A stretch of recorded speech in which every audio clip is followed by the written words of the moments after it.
Welcome to Brief. I'm Will Gatchell, and this is the weekly innovative and sustainable business news breakdown. That's brief. Bud Light Next was climate neutral certified this week by a nonprofit aptly named Climate Neutral. Watch out for Anheuser-Busch's first ever climate neutral certified zero-carb beer to get an even longer designation in the coming months, as it becomes the company's first climate neutral certified net zero carbon footprint beer.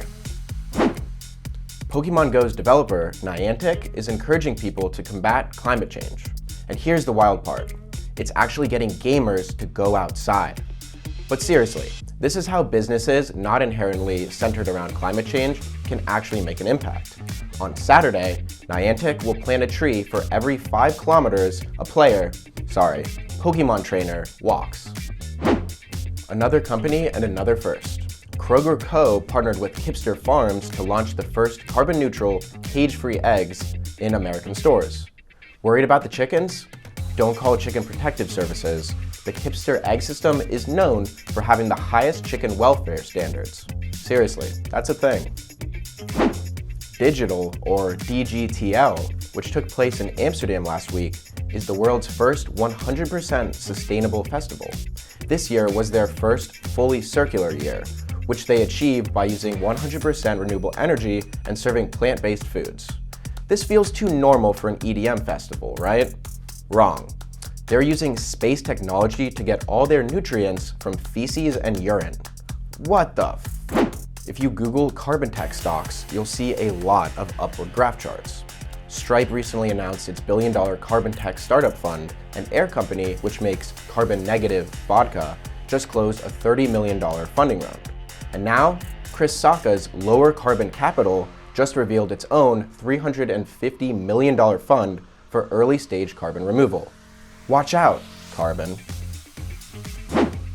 Food behemoth ADM, which does more than $85 billion in revenue per year, announced a plan to issue its first sustainable bond. This is part of its larger ESG initiative known as Strive 35, which is not a list of 35 company-wide goals related to sustainability. There's no explanation for the name, but it does rhyme, so there's that. International nonprofit Global Citizen plans to launch 6 new funds of up to $1 billion each, which will focus on generating environmental and social impact in developing countries.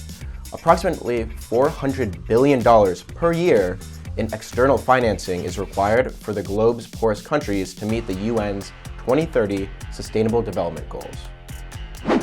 Startup Beta Technologies is making some alpha moves. Their latest? Raising an additional $375 million as they prepare to build a fleet of cargo delivery copters and a charging station network. For now, Beta will keep pushing to get its non-polluting Quest Alia eVTOL craft approved by the Federal Aviation Administration.